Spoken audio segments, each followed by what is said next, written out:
ਸੋ programme ਸ਼ਮਾਦਾਨ ਦੇ ਵਿੱਚ ਤੁਸੀਂ ਇਸ ਵਕਤ ਬਠਿੰਡਾ ਸਟੂਡੀਓ ਦੇ ਨਾਲ ਜੁੜੇ ਹੋਏ ਹੋ। ਸੋ ਸਾਡੀ ਹਮੇਸ਼ਾ ਕੋਸ਼ਿਸ਼ ਰਹਿੰਦੀ ਹੈ, ਮੇਰੇ ਸਹਿਯੋਗੀ ਨਵੇਂ ਨੌਜਵਾਨ ਬੱਚੇ ਜਿਹੜੇ ਨੇ ਮੈਂ ਹੁਣੇ ਪਿੱਛੇ ਜੇ ਟ੍ਰੇਨ ਕੀਤੇ ਸੀ, ਜਿਵੇਂ ਤੁਹਾਨੂੰ ਕਿਹਾ ਸੀਗਾ ਕਿ ਕੋਈ ਵੀ ਨੌਜਵਾਨ ਜਾਂ ਕੋਈ ਵੀ ਬੱਚਾ ਜਿਹੜਾ ਹੈਗਾ, ਭਾਵੇਂ ਲੜਕਾ ਭਾਵੇਂ ਲੜਕੀ ਹੈ, ਉਹ ਪੱਤਰਕਾਰਤਾ ਦੇ ਵਿੱਚ ਆਪਣਾ ਕੈਰੀਅਰ ਸ਼ੁਰੂ ਕਰਨਾ ਚਾਹੁੰਦੇ ਨੇ ਤਾਂ ਮੇਰੇ ਨਾਲ ਸੰਪਰਕ ਕਰ ਸਕਦੇ ਨੇ। ਮੇਰੇ ਨਾਲ ਹੁਣ ਇਸ ਵਕਤ ਜੇ ਆਪਾਂ ਗੱਲ ਕਰੀਏ ਤਾਂ ਚੰਡੀਗੜ੍ਹ ਤੋਂ ਹਰਜੀਤ ਮਠਾੜੂ ਵੀ ਉੱਥੋਂ ਜੁੜੇ ਨੇ। ਗੁਰਵਿੰਦਰ ਜੰਗੀਆਣਾ ਬਰਨਾਲੇ ਏਰੀਏ ਦੇ ਵਿੱਚ ਦੇਖੋ ਲਗਾਤਾਰ ਕਿਸਾਨ ਸੰਘਰਸ਼ ਦੇ ਉੱਤੇ ਤੁਹਾਨੂੰ YouTube ਦੇ ਉੱਤੇ ਦੇਖ ਰਹੇ ਹੋਵੋਗੇ। ਸੋ ਤੁਹਾਨੂੰ ਇਹਨਾਂ ਬੱਚਿਆਂ ਦੀਆਂ, ਨਵੇਂ ਨੌਜਵਾਨ ਨੇ, ਇਹਨਾਂ ਦੀਆਂ ਰਿਪੋਰਟਸ ਕਿਵੇਂ ਰੱਖੀਆਂ। ਹਰਜਿੰਦਰ ਹੈ ਜੀ, ਲੜਕਾ ਬਿਲਕੁਲ ਨਵਾਂ, ਬੇਸ਼ੱਕ ਯੂਨੀਵਰਸਿਟੀ ਸਟੱਡੀ ਕਰ ਰਿਹਾ, ਉਹ ਵੀ ਜੁੜ ਗਿਆ। ਬਠਿੰਡੇ ਦੇ ਵਿੱਚ 2 ਬੱਚੇ ਨੇ, ਉਹ ਵੀ ਸ਼ੁਰੂ ਹੋ ਗਏ ਨੇ। ਹੌਲੀ ਹੌਲੀ ਉਹਨਾਂ ਦਾ ਵੀ ਜਿਹੜਾ ਸਿਸਟਮ ਲੀਹ ਤੇ ਚੜ੍ਹਦਾ ਜਾਂਦਾ ਹੈ। ਸੋ ਹੋਰ ਵੀ ਬੱਚੇ ਜੇ ਚਾਹੁੰਦੇ ਨੇ ਤਾਂ ਆ ਸਕਦੇ ਨੇ। ਮੇਰੀ ਕੋਸ਼ਿਸ਼ ਹੈ ਕਿ ਹੁਣ ਬੜਾ ਵਧੀਆ ਮੌਕਾ ਹੈ, ਕਿਉਂਕਿ ਅਜਿਹੇ ਮੌਕੇ ਦੇ ਉੱਤੇ ਤੁਹਾਨੂੰ ਵੱਧ ਤੋਂ ਵੱਧ ਕੰਮ ਕਰਨ ਦਾ ਮੌਕਾ ਮਿਲਦਾ। ਜਦੋਂ ਕੰਮ ਕਰਨ ਦਾ ਮੌਕਾ ਮਿਲਦਾ ਤੁਸੀਂ ਸਿੱਖਦੇ ਹੋ। ਕਿਸਾਨ ਸੰਘਰਸ਼ ਚੱਲ ਰਿਹਾ, ਉੱਧਰੋਂ ਪੰਜਾਬ ਦੀ ਰਾਜਨੀਤੀ ਦੇ ਵਿੱਚ ਇੱਕ ਤਬਦੀਲੀ ਆ ਰਹੀ ਹੈ, ਬੜਾ ਐਕਟਿਵ ਹੈ ਪੰਜਾਬ ਦਾ ਮਾਹੌਲ।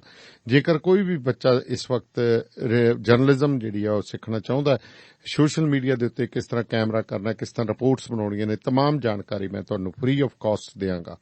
ਤੁਸੀਂ ਖੁਦ ਦਾ ਪੇਜ ਵੀ ਸ਼ੁਰੂ ਕਰਨਾ, ਕੋਈ ਇਤਰਾਜ਼ ਨਹੀਂ ਹੈਗਾ ਮੈਨੂੰ।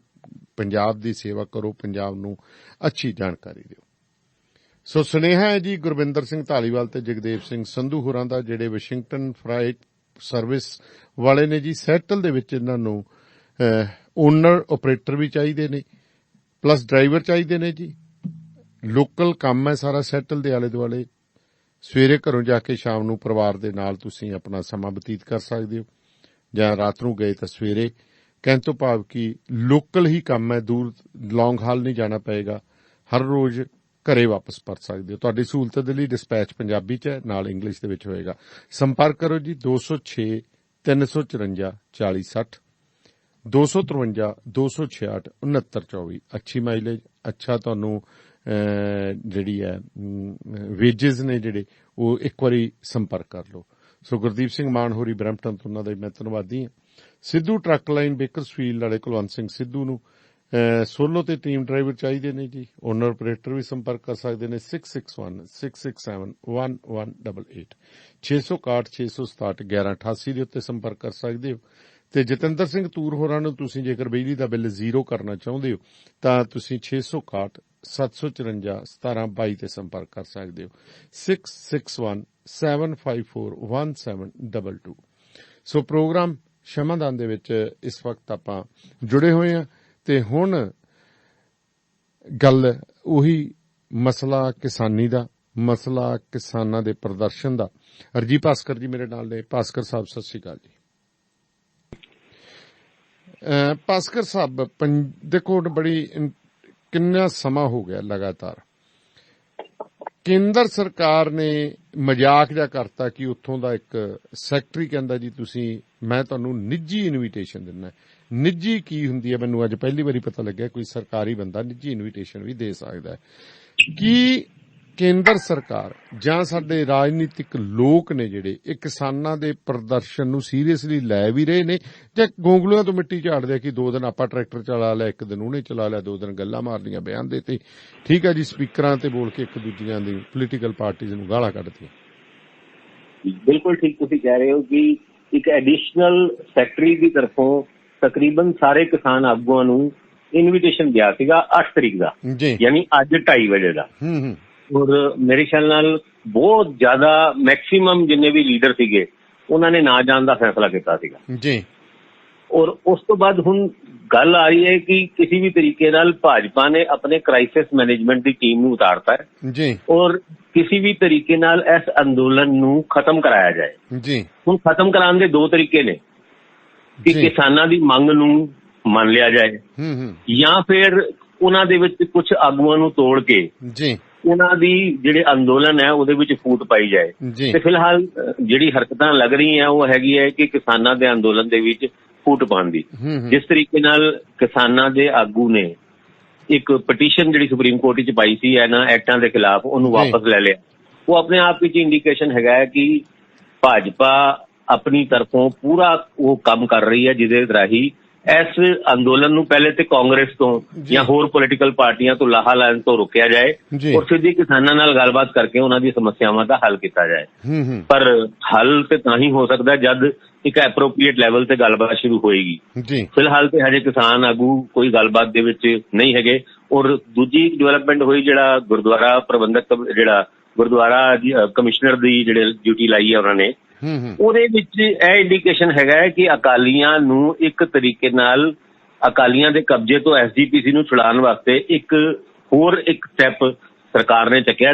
ਅਦਰਵਾਈਜ਼ ਕੈਬਨਿਟ ਕਮੇਟੀ ਦੇ ਵਿੱਚ ਜਿਹੜਾ ਕੰਮ ਇੰਨੇ ਸਾਲਾਂ ਤੋਂ ਰੁਕਿਆ ਹੋਇਆ ਸੀਗਾ ਉਹਦਾ ਅਚਾਨਕ ਹੀ ਕਮਿਸ਼ਨਰ ਅਪਾਇੰਟ ਕਰਨਾ, ਉਹ ਆਪਣੇ ਆਪ ਵਿੱਚ ਇੰਡੀਕੇਸ਼ਨ ਹੈਗਾ ਹੈ ਕਿ ਜੇ ਅਕਾਲੀਆਂ ਤੋਂ SGPC ਦਾ ਕਬਜ਼ਾ ਛੁਡਾ ਲਿਆ ਗਿਆ ਤੇ ਅਕਾਲੀ ਦਲ ਦੀ ਰਾਜਨੀਤੀ ਉਦਾਂ ਹੀ ਅੱਧੀ ਹੋ ਜਾਂਦੀ ਹੈ।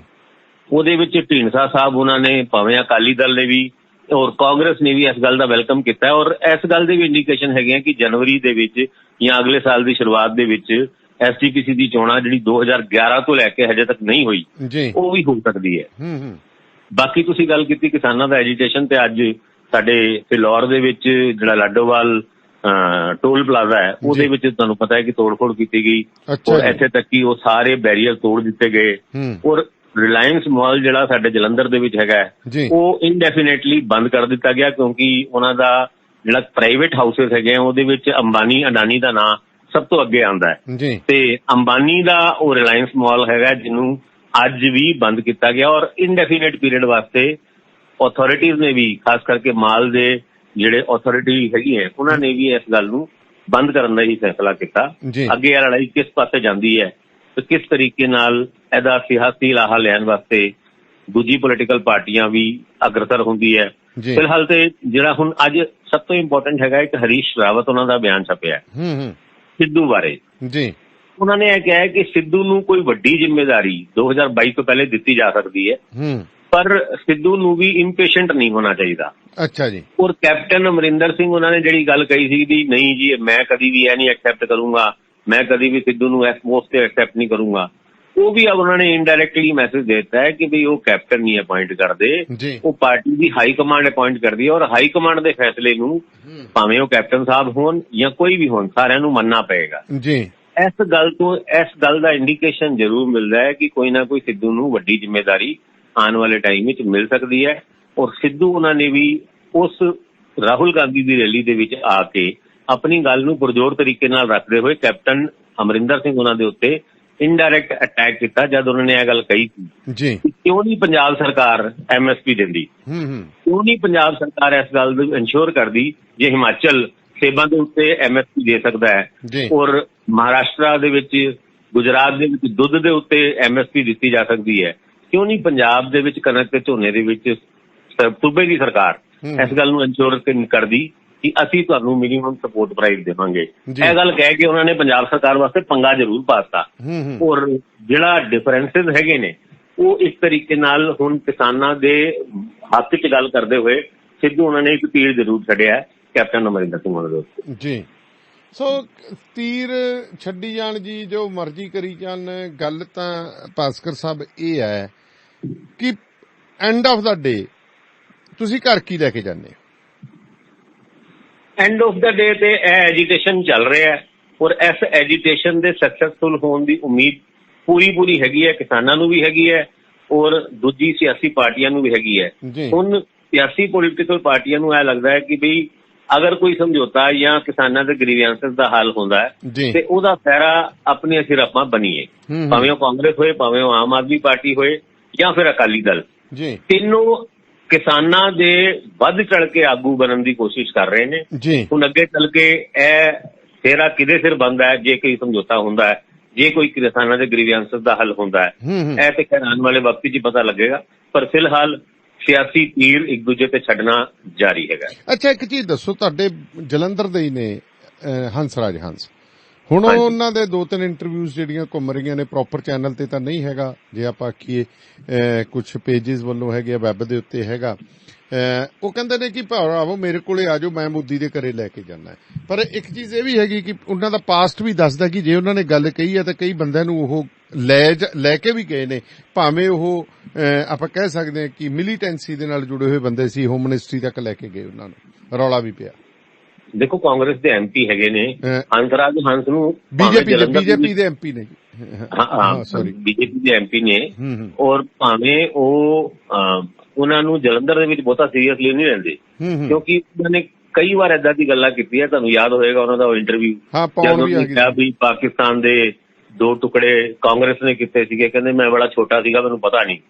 ਯਾਨੀ ਉਹ ਕੋਈ ਗੱਲ ਕਰਦੇ ਨੇ, ਉਸ ਗੱਲ ਦੀ ਬਹੁਤ ਡੂੰਘਾਈ ਦੇ ਵਿੱਚ ਜਾਣ ਦੀ ਲੋੜ ਨਹੀਂ ਹੈਗੀ, ਕਿਉਂਕਿ ਉਹ ਹਜੇ ਨਵੇਂ ਪੋਲਿਟਿਕਸ 'ਚ ਆਏ ਨੇ। ਭਾਵੇਂ 5 ਲੱਖ ਵੋਟਾਂ ਤੋਂ ਉਹ ਦਿੱਲੀ ਤੋਂ ਜਿੱਤੇ ਜ਼ਰੂਰ ਨੇ ਐਮਪੀ ਦੀ, ਪਰ ਹਜੇ ਸਿਆਸੀ ਤੌਰ ਤੇ ਉਹਨਾਂ ਨੂੰ ਪਰਿਪੱਕਵ ਹੋਣ ਦੀ ਹੋਰ ਲੋੜ ਹੈਗੀ। ਤੇ ਬਸ ਉਹੀ ਚੀਜ਼ ਆ ਰਹੀ ਹੈ ਭਾਸਕਰ ਸਾਹਿਬ, ਵੀ ਕਿਸਾਨਾਂ ਦੀ ਸੈਂਟਰ ਵੀ ਜਿਹੜਾ ਹੈਗਾ ਕੋਈ ਸੰਜੀਦਾ ਨਜ਼ਰ ਨਹੀਂ ਆ ਰਿਹਾ ਕਿਸੇ ਢੰਗ ਦੇ ਨਾਲ ਗੱਲ ਕਰਦਾ। ਹਜੇ ਤੱਕ ਤੇ ਦੇਖੋ ਸ਼ੁਰੂਆਤ ਹੈਗੀ ਹੈ, ਉਹਨਾਂ ਨੇ ਸੈਂਟਰ ਵੀ ਇਸ ਗੱਲ ਦੇ ਉੱਤੇ ਰਿਸਪੌਂਸਿਬਲ ਹੈਗਾ ਕਿ ਜੋ ਅੱਜ ਕਿਸਾਨਾਂ ਦਾ ਅੰਦੋਲਨ ਚੱਲ ਰਿਹਾ ਹੈ, ਜੇ ਇਸ ਐਕਟ ਤੋਂ ਬਣਨ ਤੋਂ ਪਹਿਲੇ ਉਹ ਕਿਸਾਨਾਂ ਨੂੰ ਕੌਨਫੀਡੈਂਸ ਵਿੱਚ ਲੈਂਦੇ, ਜੇ ਕਿਸਾਨੀ ਆਗੂਆਂ ਨਾਲ ਗੱਲ ਕਰਦੇ, ਉਹਨੂੰ ਕਹਿੰਦੇ ਨੇ ਵੀ ਅਸੀਂ ਅਕਾਲੀ ਦਲ ਨੂੰ ਇਹ ਡਿਊਟੀ ਲਾਈ ਸੀਗੀ ਕਿ ਤੁਸੀਂ ਕਿਸਾਨਾਂ ਨੂੰ ਇਸ ਗੱਲ ਦੇ ਉੱਤੇ ਸਮਝਾਓ। ਹੁਣ ਅਕਾਲੀ ਦਲ ਤੇ ਖੁਦ ਉਸ ਗੱਲ ਦੇ ਉੱਤੇ ਖਿਲਾਫ ਹੋ ਗਿਆ, ਤੇ ਕਿਸੇ ਨਾ ਕਿਸੇ ਜਗ੍ਹਾ ਇਹ ਗੱਲ ਸੱਚ ਵੀ ਲੱਗਦੀ ਹੈ, ਕਿਉਂਕਿ ਪਹਿਲੇ ਹਰਸਿਮਰਤ ਕੌਰ ਬਾਦਲ ਔਰ ਸੁਖਬੀਰ ਬਾਦਲ ਉਹਨਾਂ ਨੇ ਇਸ ਐਕਟ ਦੇ ਪੱਖ ਰੱਖਣ ਦੀ ਕੋਸ਼ਿਸ਼ ਕੀਤੀ ਸੀਗੀ। ਬਾਅਦ ਚ ਜਦੋਂ ਉਹਨਾਂ ਨੂੰ ਲੱਗਿਆ ਕਿ ਵੀ ਇਹ ਤੇ ਧਰਨਾ ਸਾਡੇ ਘਰ ਦੇ ਬਾਹਰ ਹੀ ਲੱਗ ਗਿਆ, ਤੇ ਉਹਨਾਂ ਨੇ ਇੱਕ ਯੂ ਟਰਨ ਲਿੱਤਾ ਤੇ ਉਹ ਕਿਸਾਨਾਂ ਦੇ ਨਾਲ ਅੱਜ ਖੜੇ ਹੋਏ ਨਜ਼ਰ ਆਉਂਦੇ ਨੇ। ਪਰ ਅਲਟੀਮੇਟਲੀ ਕਰਤੇ ਇਸ ਮੁੱਦੇ ਤੇ ਸਿਆਸਤ ਹੀ ਰਹੇ ਨੇ। ਕਿਉਂਕਿ ਦੇਖੋ ਹੁਣ ਇੱਕ ਚੀਜ਼ ਤਾਂ ਸਪਸ਼ਟ ਹੈ ਨਾ, ਦੇਖੋ ਹੁਣ ਜੇਕਰ ਤਮਾਮ ਗੱਲਾਂ ਮੈਂ ਤੇ ਸਰਦਾਰ ਢਿੱਲੋਂ ਗੱਲ ਕਰਕੇ ਹਟੇ ਪਹਿਲਾਂ ਕਿ ਦੇਖੋ ਹੁਣ ਝੋਨੇ ਦਾ ਸੀਜ਼ਨ ਆ ਗਿਆ, ਗੋਦਾਮ ਖਾਲੀ ਕਰਨੇ ਨੇ, ਕੈਪਟਨ ਅਮਰਿੰਦਰ ਸਿੰਘ ਦੀ ਵੀ ਚਿੱਠੀ ਪਹੁੰਚਦੀ ਹੈ ਕਿਸਾਨਾਂ ਕੋਲੇ ਵੀ ਤੁਸੀਂ ਰੇਲਵੇ ਲਾਈਨਾਂ ਜਿਹੜੀਆਂ ਇੱਕ ਵਾਰੀ ਕਲੀਅਰ ਕਰ ਦਿਓ, ਇੱਥੋਂ ਸਪੈਸ਼ਲ ਟ੍ਰੇਨਸ ਜਿਹੜੀਆਂ ਗੂਡਸ ਟ੍ਰੇਨਸ ਆ ਉਹ ਲੰਘ ਜਾਣ। ਠੀਕ ਹੈ ਜੀ, ਇਹ ਵੀ ਇੱਕ ਵੱਡੀ ਗੱਲ ਹੈ। ਹੁਣ ਕਿਸਾਨਾਂ ਨੇ ਝੋਨੇ ਦੀ ਵਢਾਈ ਸ਼ੁਰੂ ਹੋ ਗਈ ਹੈ, ਮੰਡੀਆਂ ਦੇ ਵਿੱਚ ਝੋਨਾ ਪਹੁੰਚਣਾ ਸ਼ੁਰੂ ਹੋ ਗਿਆ। ਠੀਕ ਹੈ, ਫਿਰ ਇਹਨਾਂ ਨੂੰ ਝੋਨਾ ਵੱਢ ਕੇ ਕੋਈ 15-20 ਦਿਨ ਮਿਲਣਗੇ, ਬੈਠ ਜਾਣਗੇ, ਫਿਰ ਠੰਡ ਆ ਜੂਗੀ ਕਣਕ ਤੋਂ ਬਾਅਦ ਜਿਹੜਾ ਹੈਗਾ। ਉਧਰ ਹਰਿਆਣੇ ਦੇ ਕਿਸਾਨ ਕਹਿ ਰਹੇ ਨੇ ਕਈ ਥਾਵਾਂ ਤੇ ਵੀ ਝੋਨਾ ਕੱਟ ਕੇ ਅਸੀਂ ਮੁੜ ਸੰਘਰਸ਼ ਤੇ ਆਵਾਂਗੇ। ਸੋ ਕਿਸਾਨਾਂ ਦੀ ਵੀ ਇੱਕ ਬਹੁਤ ਵੱਡੀ ਮੁਸੀਬਤ ਹੈ ਕਿ ਇਹਨਾਂ ਨੂੰ ਵੀ ਫਸਲ ਜਿਹੜੀ 6 ਮਹੀਨਿਆਂ ਬਾਅਦ ਆਉਂਦੀ ਹੈ ਉਹ ਵੀ ਸੰਭਾਲਣੀ ਹੈ, ਸਾਰਾ ਕੁਝ ਕਰਨਾ ਹੈ। ਬਜ਼ੁਰਗ ਜਿਹੜੇ ਨੇ ਉਹ ਤਾਂ ਜ਼ਰੂਰ ਹੋ ਸਕਦਾ ਡਟੇ ਰਹਿਣ, ਪਰ ਨੌਜਵਾਨੀ ਤੇ ਨੌਜਵਾਨ ਤਾਂ ਆਉਣੇ ਬੜੇ ਮੁਸ਼ਕਲ ਨੇ ਇਸ ਜਗ੍ਹਾ ਦੇ ਉੱਤੇ। ਥਰਡ ਦੀ ਜਿਹੜੀ ਗੱਲ ਤੁਸੀਂ ਗੱਲ ਕਹੀ ਹੈ ਕਿ ਟੋਲ ਪਲਾਜ਼ੇ ਦੇ ਉੱਤੇ ਤੋੜ ਭੰਨ ਕੀਤੀ ਗਈ ਹੈ, ਇਸ ਚੀਜ਼ ਦੀ ਤਾਂ ਕਿਸਾਨ ਸੰਘਰਸ਼ ਕਮੇਟੀਆਂ ਪਹਿਲੇ ਦਿਨ ਤੋਂ ਵਿਰੋਧ ਕਰਦੀਆਂ ਸੀ ਵੀ ਕਿਸੇ ਤਰ੍ਹਾਂ ਦੀ ਤੋੜ ਭੰਨ ਨਹੀਂ ਕਰਨੀ, ਅਸੀਂ ਆਪਣਾ ਜਿਹੜਾ ਹੱਥ ਥੱਲੇ ਨਹੀਂ ਦੇਣਾ ਕਾਨੂੰਨ ਦੇ, ਕਿ ਕਾਨੂੰਨਨ ਤੌਰ ਦੇ ਉੱਤੇ ਸਾਡਾ ਜਿਹੜਾ ਸੰਘਰਸ਼ ਨੂੰ ਖਤਮ ਕਰਨ ਦੀ ਕੋਸ਼ਿਸ਼ ਕੀਤੀ ਜਾਵੇ। ਸਰ ਪੋਲੀਟੀਕਲ ਪਾਰਟੀਆਂ ਨੂੰ ਜਾਣੇ ਵਾਲੀਆਂ ਸਾਹਿਬ ਕਈ ਵਾਰ ਲੱਗਦਾ ਹੁੰਦਾ ਹੈ ਕਿ ਆਪਾਂ ਜਿਹੜਾ ਅੰਦੋਲਨ ਦੇ ਵਿੱਚ ਘਿਓ ਜਾਂ ਤੇਲ ਛਿੜਕਿਆ ਹੈ ਤੇ ਇਹਨੂੰ ਜਦੋਂ ਮਰਜ਼ੀ ਆਪਾਂ ਚਾਹੀਏ ਤਾਂ ਬੁਝਾ ਦਈਏ। ਉਹ ਨਹੀਂ ਹੁੰਦਾ। ਪਰ ਕੋਈ ਵੀ ਅੰਦੋਲਨ ਹੈਗਾ, ਭਾਵੇਂ ਉਹ ਮਿਲੀਟੈਂਸੀ ਦਾ ਦੌਰ ਸੀਗਾ, ਉਹਦੇ ਵਿੱਚ ਵੀ ਕਈ ਆਗੂਆਂ ਨੇ, ਹੁਣ ਆਗੂਆਂ ਦੇ ਨਾਂ ਤੇ ਨਹੀਂ ਲੈਂਦੇ, ਉਹਨਾਂ ਨੇ ਵੀ ਅੱਗ 'ਚ ਘਿਓ ਜਾਂ ਤੇਲ ਛਿੜਕਣ ਦੀ ਗੱਲ ਕੀਤੀ ਸੀਗੀ। ਬਾਅਦ ਚੋਂ ਉਹਨਾਂ ਹੀ ਆਗੂਆਂ ਦੇ ਹੱਥੋਂ ਗੱਲ ਨਿਕਲ ਗਈ ਤੇ ਬਾਅਦ ਚੋਂ ਫਿਰ ਤੁਸੀਂ ਦੇਖਿਆ ਹੀ ਹੋਏਗਾ 10 ਸਾਲ ਦਾ। ਦੇਖੋ ਜੀ, ਅੱਗ ਲਾਉਣੀ ਤਾਂ ਹਮੇਸ਼ਾ ਹੀ ਕਿਹਾ ਜਾਂਦਾ ਕਿ ਜੇ ਅੱਗ ਲਾਉਣੀ ਉਹ ਆਪਦੇ ਬਸ, ਅੱਗ ਬੁਝਾਉਣੀ ਉਹ ਬੁਝਦੀ ਹੈ, ਨਹੀਂ ਬੁਝਦੀ ਉਹ ਕੰਟਰੋਲ ਨਹੀਂ ਹੁੰਦੀ ਕਈ ਵਾਰੀ। ਸਰ ਬਿਲਕੁਲ, ਹੁਣ ਕਿਸਾਨਾਂ ਦੇ ਅੰਦੋਲਨ ਦੇ ਵਿੱਚ ਹੀ ਕੈਪਟਨ ਅਮਰਿੰਦਰ ਸਿੰਘ ਉਹਨਾਂ ਦਾ ਇੱਕ ਬਿਆਨ ਛਪਿਆ ਜਿਹਦੇ ਵਿੱਚ ਉਹਨਾਂ ਨੇ ਕਿਸਾਨਾਂ ਨੂੰ ਕਿਹਾ ਵੀ ਕਿਸਾਨ ਮੈਨੂੰ ਮਜਬੂਰ ਨਾ ਕਰਨ ਕਿ ਮੈਂ ਸਪੈਸ਼ਲ ਸੈਸ਼ਨ ਬੁਲਾ ਕੇ ਕੋਈ ਫੈਸਲਾ ਲਵਾਂ। ਪੰਜਾਬ ਦੇ ਔਰ ਕਿਸਾਨਾਂ ਦੇ ਭਲੇ ਦੇ ਵਿੱਚ ਜੋ ਵੀ ਹੋਏਗਾ ਉਹ ਅਸੀਂ ਕਰਾਂਗੇ, ਪਰ ਆਪਣੇ ਹਿਸਾਬ ਨਾਲ ਕਰਾਂਗੇ। ਜੇ ਕਿਸਾਨ ਆਗੂ ਕਹਿਣ ਕਿ ਵੀ ਮੈਨੂੰ ਇਹ ਕਹਿਤੀ ਸਪੈਸ਼ਲ ਸੈਸ਼ਨ ਬੁਲਾ ਕੇ ਮੈਂ ਕੋਈ ਫੈਸਲਾ ਲਵਾਂ, ਤੇ ਉਹ ਫੈਸਲਾ ਮੈਂ ਆਪਣੇ ਹਿਸਾਬ ਨਾਲ ਤੇ ਆਪਣੇ ਟਾਈਮ ਨਾਲ ਲਊਂਗਾ, ਕਿਸੇ ਦੇ ਪ੍ਰੈਸ਼ਰ ਦੇ ਵਿੱਚ ਨਹੀਂ ਲਊਂਗਾ। ਇਹ ਆਪਣੇ ਆਪ ਵਿੱਚ ਇੰਡੀਕੇਟ ਕਰਦਾ ਹੈ ਕਿ ਕਿਸੇ ਨਾ ਕਿਸੇ ਜਗ੍ਹਾ ਸਰਕਾਰ ਨੂੰ, ਕੈਪਟਨ ਅਮਰਿੰਦਰ ਸਿੰਘ ਉਹਨਾਂ ਨੂੰ ਵੀ ਇਹ ਲੱਗਣ ਲੱਗ ਗਿਆ ਕਿ ਕਿਸਾਨਾਂ ਦੇ ਦਬਾਅ ਦੇ ਵਿੱਚ ਬੀਜੇਪੀ ਤੇ ਪਤਾ ਨਹੀਂ ਕਦੋਂ ਆਏਗੀ, ਕਿਤੇ ਇਹਨਾਂ ਦਾ ਦਬਾਅ ਸਾਡੇ ਉੱਤੇ ਹੀ ਨਾ ਚੱਲਣਾ ਸ਼ੁਰੂ ਹੋ ਜਾਏ। ਔਰ ਚੱਲਣਾ ਸ਼ੁਰੂ ਵੀ ਹੋਇਆ। ਔਰ ਅੱਜ APMC ਐਕਟ ਦੇ ਵਿੱਚ ਜਿਹੜੀ ਅਮੈਂਡਮੈਂਟ ਸੂਬੇ ਦੀ ਸਰਕਾਰ ਨੇ ਕੀਤੀ ਸੀਗੀ ਔਰ ਪ੍ਰਾਈਵੇਟ ਮੰਡੀਆਂ ਖੋਲਣ ਦੀ ਗੱਲ ਕੀਤੀ ਸੀਗੀ, ਸਿੱਧਾ ਨਿਸ਼ਾਨਾ ਅਕਾਲੀ ਦਲ ਦਾ ਕੈਪਟਨ ਅਮਰਿੰਦਰ ਸਿੰਘ ਜਾਂ ਕਾਂਗਰਸ ਦੇ ਉੱਤੇ ਉਸ ਮੈਨੀਫੈਸਟੋ ਦੇ ਵਿੱਚ ਪਾਈ ਹੋਈ ਗੱਲ ਦਾ ਹੈਗਾ, ਔਰ ਉਸ ਤੋਂ ਬਾਅਦ ਉਸ ਐਕਟ ਦੇ ਵਿੱਚ ਅਮੈਂਡਮੈਂਟ ਦਾ ਹੈਗਾ। ਔਰ ਅੱਜ ਪ੍ਰਿੰਸੀਪਲ ਮੰਡੀ ਬਣਾਉਣ ਦੀ ਗੱਲ ਅਕਾਲੀ ਦਲ ਕਰਦਾ ਹੈ ਕਿ ਸਪੈਸ਼ਲ ਸੈਸ਼ਨ ਬੁਲਾ ਕੇ ਪੰਜਾਬ ਨੂੰ ਪ੍ਰਿੰਸੀਪਲ ਮੰਡੀ ਡਿਕਲੇਅਰ ਕਰ ਦਿਓ ਤੇ ਪ੍ਰਿੰਸੀਪਲ ਮੰਡੀ ਦੇ ਉੱਤੇ ਜਿਹੜੇ ਤਿੰਨੋਂ ਐਕਟ ਹੈ ਉਹ ਲਾਗੂ ਨਹੀਂ ਹੋਣਗੇ। ਪਰ ਇੰਨਾ ਸੌਖਾ ਹੈ ਨਹੀਂ, ਕਿਉਂਕਿ ਕਿਸੇ ਵੀ ਵਿਰੋਧੀ ਪਾਰਟੀ ਵਾਸਤੇ ਇਹ ਗੱਲ ਕਰਨਾ ਆਸਾਨ ਹੁੰਦਾ ਹੈ। ਜਦੋਂ ਆਪ ਕੁਰਸੀ ਤੇ ਬੈਠੇ ਸੀ ਉਦੋਂ ਫਿਰ ਸਲਾਹਾਂ ਦਿੰਦੇ ਸੀਗੇ ਜੀ। ਬਿਲਕੁਲ ਬਿਲਕੁਲ। ਔਰ ਦੂਜੀ ਗੱਲ ਇਹ ਵੀ ਹੈ ਕਿ ਜੇ ਕੋਈ ਐਕਟ ਸੂਬੇ ਦੀ ਸਰਕਾਰ ਅਸੈਂਬਲੀ ਦੇ ਵਿੱਚ ਪਾਸ ਕਰਦੀ ਹੈ ਤੇ ਉਸ ਰੈਜ਼ੋਲੂਸ਼ਨ, ਉਸ ਬਿੱਲ, ਉਸ ਆਰਡੀਨੈਂਸ ਨੂੰ ਰਾਸ਼ਟਰਪਤੀ ਦੇ ਸਾਈਨ ਹੋਣੇ ਬਹੁਤ ਜ਼ਰੂਰੀ ਹੈ ਉਹਦੇ ਵਿੱਚ, ਕਿਉਂਕਿ ਉਹ ਕੇਂਦਰ ਸਰਕਾਰ ਦੁਆਰਾ ਪਾਸ ਕੀਤੇ ਹੋਏ ਐਕਟ ਦੇ ਖਿਲਾਫ ਹੋਏਗਾ। ਤੇ ਇਹ ਕੈਪਟਨ ਸਾਹਿਬ ਸਹੀ ਕਹਿੰਦੇ ਨੇ ਕਿ ਬੜਾ ਮੁਸ਼ਕਿਲ ਹੋਏਗਾ ਰਾਸ਼ਟਰਪਤੀ ਦੀ। ਯਾਦ ਹੋਏਗਾ ਜਦ Punjab termination of water agreements act captain ਸਾਹਿਬ ਨੇ 2004-05 ਦੇ ਵਿੱਚ ਲਾਇਆ ਸੀਗਾ ਤੇ ਉਹਦੇ ਵਿੱਚ ਅੱਜ ਤੱਕ ਚੀਫ ਪ੍ਰੈਜ਼ੀਡੈਂਟ ਦੇ ਸਾਈਨ ਨਹੀਂ ਹੋਏ ਔਰ ਉਹ ਪ੍ਰੈਜ਼ੀਡੈਂਟ ਦੀ ਰੈਫਰੈਂਸ ਵਾਸਤੇ ਭੇਜਿਆ ਗਿਆ ਸੀਗਾ, ਜਦ ਕਿ ਉਸ ਦਿਨ ਜਾਖੜ ਸਾਹਿਬ ਬਾਰ-ਬਾਰ ਅਪੀਲ ਕਰਦੇ ਸੀ ਵੀ ਸੁਖਬੀਰ ਬਾਦਲ ਉਹਨਾਂ ਨੂੰ ਚਾਹੀਦਾ ਹੈ ਕਿ ਮੋਦੀ ਸਾਹਿਬ ਨੂੰ ਅਪਰੋਚ ਕਰਕੇ ਇਹ ਗੱਲ ਕਹਿਣ ਕਿ ਵੀ ਪ੍ਰੈਜ਼ੀਡੈਂਟ ਉਹਦੇ ਉੱਤੇ ਆਪਣੀ ਕੰਸੈਂਟ ਦੇਣ, ਪਰ ਅੱਜ ਤੱਕ ਨਹੀਂ ਮਿਲੀ। ਤੇ ਇਸ ਕਰਕੇ ਕੈਪਟਨ ਸਾਹਿਬ ਨੂੰ ਵੀ ਆਪਣੀ ਮਜਬੂਰੀਆਂ ਦਾ ਪਤਾ ਹੈ। ਦੂਜੇ ਪਾਸੇ ਜਿਹੜੇ ਸਿਆਸੀ ਸਮੀਕਰਨ ਚੇਂਜ ਹੋਣੇ ਹੈ 2022 ਦੇ ਵਿੱਚ, ਕੱਲ ਮੇਰੀ ਇੱਕ ਸਿਆਸੀ ਐਕਸਪਰਟ ਦੇ ਨਾਲ ਗੱਲ ਹੋ ਰਹੀ ਸੀ, ਪੋਲੀਟੀਕਲ ਐਕਸਪਰਟ ਦੇ ਨਾਲ, ਉਹਦੇ ਵਿੱਚ ਇੱਕ ਗੱਲ ਇਹ ਵੀ ਨਿਕਲ ਕੇ ਆ ਰਹੀ ਸੀ ਕਿ ਜਿਸ ਤਰੀਕੇ ਨਾਲ ਕੈਪਟਨ ਅਮਰਿੰਦਰ ਸਿੰਘ ਬੀਜੇਪੀ ਦੇ ਨਾਲ ਮੱਲੋ ਮੱਲੀ ਯਾਨੀ ਤੂੰ ਮੈਂ ਸ਼ੁਰੂ ਹੋ ਗਈ ਹੈ ਉਹਨਾਂ ਦੀ, ਤੇ ਜਿੰਨੀ ਕੁ ਅੱਗ ਬੀਜੇਪੀ ਦੇ ਖਿਲਾਫ ਕੈਪਟਨ ਸਾਹਿਬ ਉਗਲ ਰਹੇ ਨੇ, ਉਹ ਕਿਤੇ ਐ ਤੇ ਨਹੀਂ ਹੈ ਕਿ 2017 ਦੇ ਵਿੱਚ ਜਿਹੜੀ ਕੈਪਟਨ ਸਾਹਿਬ ਨੇ ਧਮਕੀ ਦਿੱਤੀ ਸੀਗੀ ਕਾਂਗਰਸ ਨੂੰ ਕਿ ਜੇ ਮੈਨੂੰ ਪ੍ਰਧਾਨ ਜਾਂ ਮੁੱਖ ਮੰਤਰੀ ਨਹੀਂ ਬਣਾਓਗੇ ਤੇ ਮੈਂ ਫਿਰ ਬੀਜੇਪੀ ਦੇ ਨਾਲ ਇੱਕ ਨਵੀਂ ਪੋਲੀਟੀਕਲ ਪਾਰਟੀ ਬਣਾ ਕੇ ਅਲਾਈਅੰਸ ਕਰੂੰਗਾ ਤੇ ਉਹਨਾਂ ਨੂੰ ਬੀਜੇਪੀ ਜੋਗਾ ਨਾ ਛੱਡਿਆ ਜਾਏ, ਯਾਨੀ ਬੀਜੇਪੀ ਤੋਂ ਉਹਨਾਂ ਬੀਜੇਪੀ ਦੇ ਖਿਲਾਫ ਉਹਨਾਂ ਦੇ ਦੁਆਰਾ ਇੰਨੀ ਕੁ ਅੱਗ ਉਗਲਵਾ ਦਿੱਤੀ ਜਾਏ ਕਿ ਬੀਜੇਪੀ ਜੋਗੇ ਰਹਿ ਨਹੀਂ ਨਾ।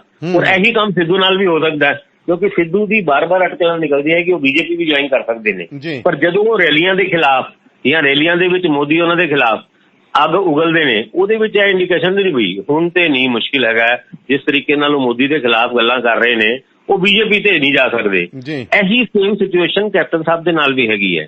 ਜੇ ਕਿਤੇ ਕਾਂਗਰਸ ਹਾਈ ਕਮਾਂਡ ਸਿੱਧੂ ਨੂੰ ਪ੍ਰੋਜੈਕਟ ਕਰਨ ਦੀ ਕੋਸ਼ਿਸ਼ ਕਰਦੀ ਹੈ ਅਗਲੇ ਸੀਐਮ ਦੀ, ਤੇ ਕੈਪਟਨ ਸਾਹਿਬ ਹੁਣ ਧਮਕੀ ਜ਼ੋਨ ਰਹਿਣ ਦੇਣ ਜੋਗਾ ਵੀ ਨਹੀਂ ਛੱਡੇ ਜਾਣਗੇ, ਕਿਉਂਕਿ ਉਹ ਬੀਜੇਪੀ ਦੇ ਨਾਲ ਆਪਣੇ ਰਿਸ਼ਤੇ ਪਹਿਲੇ ਹੀ ਖਰਾਬ ਕਰ ਚੁੱਕੇ ਨੇ। ਇਹ ਵੀ ਇੱਕ ਸਿਆਸਤ ਪਿੱਛੋਂ ਦੇਖੀ ਜਾ ਸਕਦੀ ਹੈ। ਜੀ ਮਿਹਰਬਾਨੀ ਜੀ, ਤੁਹਾਡੀ ਸ਼ੁਕਰੀਆ।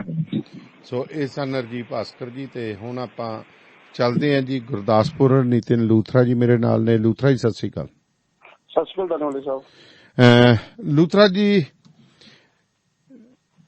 ਬਿਕਰਮ ਸਿੰਘ ਮਜੀਠੀਆ ਨੇ ਕਹਿੰਦੇ ਸੜਕ ਤੇ ਬੈਠ ਕੇ ਕੀਰਤਨ ਕੀਤਾ ਜੀ। ਬਿਲਕੁਲ ਧੰਨਵਾਦ ਸਾਹਿਬ। ਦੇਖੋ ਜਦੋਂ ਦਾ ਗੱਠ ਜੋੜ ਟੁੱਟਾ ਵਾ ਕਈ ਕੁਛ ਕਰਨਾ ਵਾ ਜੀ।